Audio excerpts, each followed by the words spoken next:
Hello again, everybody. In the many years that Saturday Night Live has been on the air, and I've watched time to time over all the years since the very beginning in 1975, I think my favorite comedic actor during all of those years is this guy, Phil Hartman. To me, a comedic genius. He was on the show from 1986 to 1994, and unfortunately, many of you may remember that he died very tragically in 1998. He was only 49 years old. And it was his wife who actually shot him, just murdered him while he was sleeping in bed, and then she turned the gun on herself. It was just a horrible way to end life. But let's not focus on that. I just want to talk about the joy that Phil Hartman brought to so many of us. I mean, his impersonations, he was very well known about that. Presidents at the time, Reagan and Clinton, he heard from both of them, met them both. They loved his work.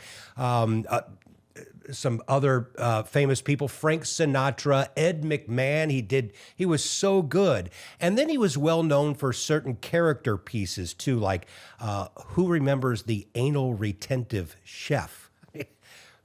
Weird, but he made it work. And then there was the Unfrozen Caveman Lawyer. Your world frightens and confuses me. Think about this for a second. Unfrozen Caveman Lawyer, according to the skit, he was frozen 2,000 years ago and all of a sudden unfrozen and he becomes this lawyer. You don't even have to be that extreme. Think about if you went into a coma like 30 years ago and just came out of the coma today. I mean, you would say, internet, I have no idea even what the internet is. And texting and cloud computing, as I just mentioned, 3D printing, what is that? And by the way, somebody shows you one of these things and says your whole life basically is right here. Not only are you going to be able to talk to someone in this, you're going to take pictures with it, and then in real time, you're going to send them pictures. I mean, you'd probably go right back into a coma because your head would explode on that. Look, what I'm really getting at here is the fact that we do not have enough imagination to even consider what the world is going to look like 30 years from now. Think about this. And by the way, for those of you who are younger watching this, you're in your 20s or 30s, can I give you some advice? I know that it can be a little bit of a pain when your parents or your grandparents are asking you for some help with the latest technological gadget that they just can't seem to get. And you roll your eyes. Let me tell you something, folks. You in your 20s or 30s someday are going to be in your 60s or 70s.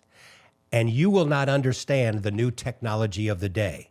And then you will be asking your adult kids and your grandkids a little help on whatever that new device is. And then they're going to be rolling their eyes at you, all right? But I digress. Look, this whole thing of not having enough imagination, I'm being serious about this. It is really important to understand as investors because when we don't understand something as humans, it does scare us, like Unfrozen Caveman Lawyer. Your ways, they frighten me. And that could lead you into inaction. And in some cases, the wrong kind of action. And you may think, I'm not even sure how to invest in something like that. And by the way, that kind of reminds me of a podcast that I did just a couple of weeks ago on AI itself. So go back and take a look at that. I actually talk about the fact that even if you don't understand it completely and you're not even that aggressive of an investor, if you're long-term, you better be part of it to fully capture what's happening. But back to this whole notion about not having enough imagination to even figure out the world and where it's going to go. It's a little different from a few decades ago. Think about this. The famed mutual fund manager, Peter Lynch. I sort of grew up in the heyday of Mr. Lynch. One of the things that he was famous about saying, and that I followed, was you only invest in what you know.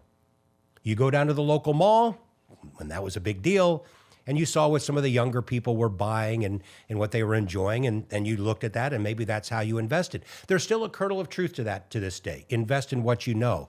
But that's not as important as it once was, because most of you don't understand how the sausage is made with AI and the internet and cloud computing and 3D printing and self-driving vehicles and all of that, right?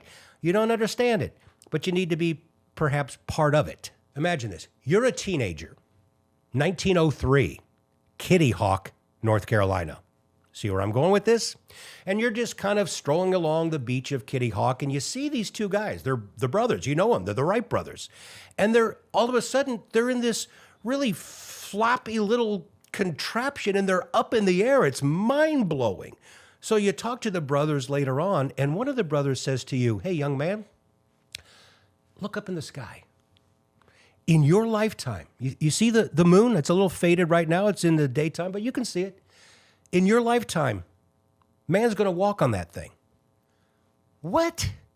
Your imagination could not even envision that except in maybe some science fiction book. This was not reality. You just witnessed two guys get on this little contraption and fly not very far and not very high off the ground. And in your lifetime, some 6-7 decades later, we're going to be walking on that thing? You don't have enough imagination. How about the 1950s? How about IBM supercomputers? They took up major amount of office space. Let's get back to this phone here. There is more computing power in this device, in this little thing, exponentially more computer power than in that big IBM supercomputer. People back in the 1950s could have never envisioned something like this. Why am I telling you all this? It's really the call to action again. And it gets back to the Unfrozen Caveman Lawyer line, the whole purpose of this. Your ways, they frighten me. And I get it, because as humans, if we don't understand something, we're very likely to not even be involved in it. We can't think of that as investors. You may never understand how AI actually works or is built.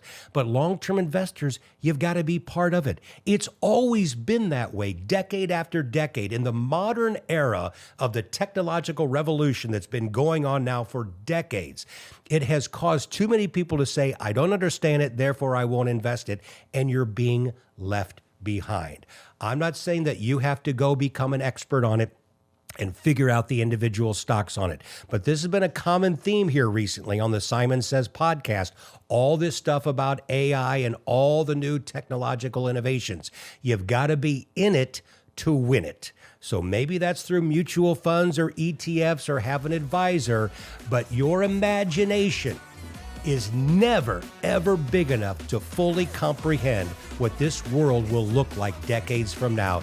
But you better participate in it if you plan to achieve the long-term growth. All right, my friends? I hope that helps. Please pass this along to others that you might think could have some benefit from it.